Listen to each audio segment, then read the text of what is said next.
நடத்தினரே. ஒரு கருபோல காத்தீரே நன்றி. என்னை சிதையாமல் சுமந்தீரே நன்றி. ஒரு கருபோல காத்தீரே நன்றி. என்னை சிதையாமல் சுமந்தீரே நன்றி. எபினேசர் என்று சொல்லுவீங்க.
ஒரு தீமையும் நினைக்காத நல்ல ஒரு தகப்பன் உம்மை போல இல்லை.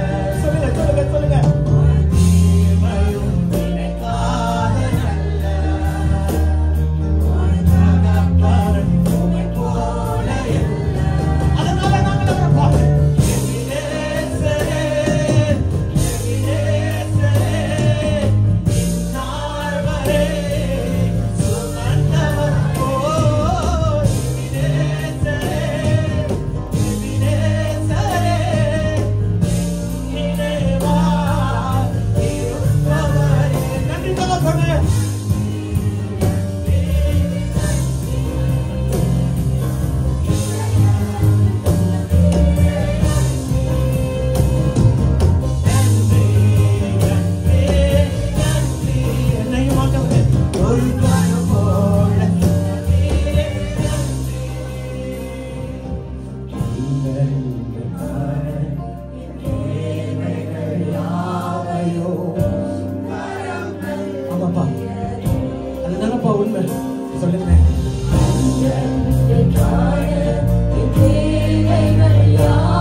சிதையாமல் சுமந்தீரே நன்றி. ஒரு கரு போல காத்தீரே நன்றி. என்னை சிதையாமல் சுமந்தீரே நன்றி. மறுபடியுமா ஒரு கரு போல காத்தீரே நன்றி. என்னை சிதையாமல் சுமந்தீரே. தகப்பனே நீர் மட்டுமே ஒரு கரு போல காத்தீரே.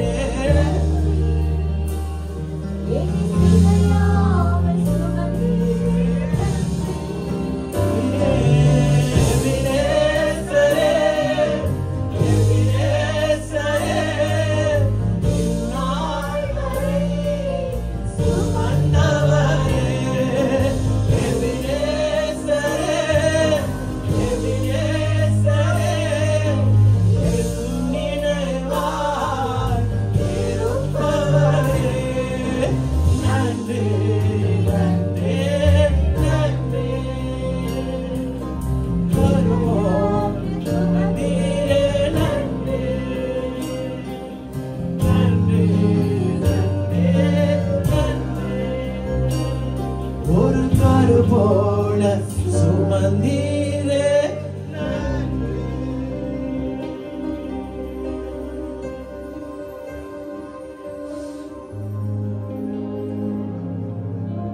யாரேனும் நான் இன்னும் அந்த உச்ச கட்டத்துக்குள் சேரவில்லை என்று நீங்கள் நினைத்துக் கொண்டிருக்கலாம்.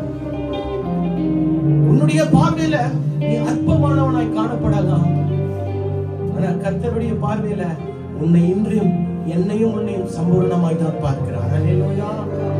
நீ பயப்பட வேண்டாம். ஏன் தெரியுமா? ஞானிகளை வெட்கப்படுத்துவதற்கு பைத்தியங்களை கர்த்தர் தெரிந்திருந்தாராம். வசனம் அப்படித்தானே சொல்லுது. அப்ப நான் பைத்தியம் என்று சொல்வதில் எந்த ஒரு பயம் எனக்கு இல்லை. ஏன் தெரியுமா? இந்த பைத்தியத்தை தான் கர்த்தர் எடுத்து பயன்படுத்துகிறார். அல்லேலூயா. ஒரு கருப்போல என்னை நடத்தினீரே, அதற்கு நன்றி. என்னை திகையாமல் திகைத்து வைத்து என்னை ஆச்சரியமான வழியில் என்னை நடத்தினீரே, நன்றி தகப்பனே. And it's just not about me, it's about everyone standing here. Because you think you have lost it. No, you have lost. You have never lost it because you are a winner in the eyes of God.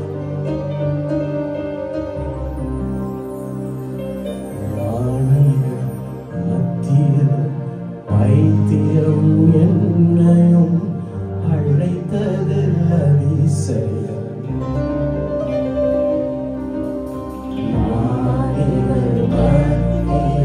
பைத்தியம் என்னையும் அழைத்தது அதிசயம். சரி, நான் இதற்காக பார்த்திரன் அல்ல. இது கிருபையின் வேறொன்றுமில்லை. சொல்லுவீங்க.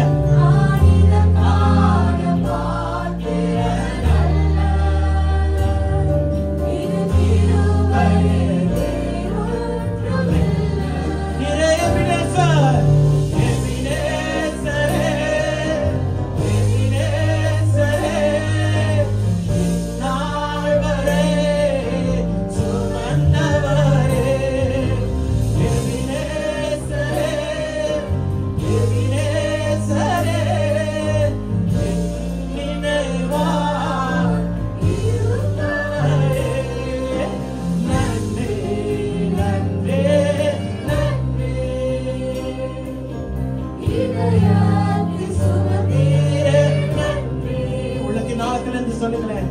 நன்றி நன்றி நன்றி. ஒரு கரு போல சுமந்தீரே நன்றி. சொல்லுங்களேன். நானும் என் வீடும் என் வீட்டாரனை வரும் ஓயாமல் நன்றி சொல்லுவோம். நானும் என் வீடும் என் வீட்டாரனை வரும் ஓயாமல் நன்றி. மறுபடியும் உள்ளத்தின் ஆழத்திலிருந்து மறுபடியும் சொல்லுங்களேன்.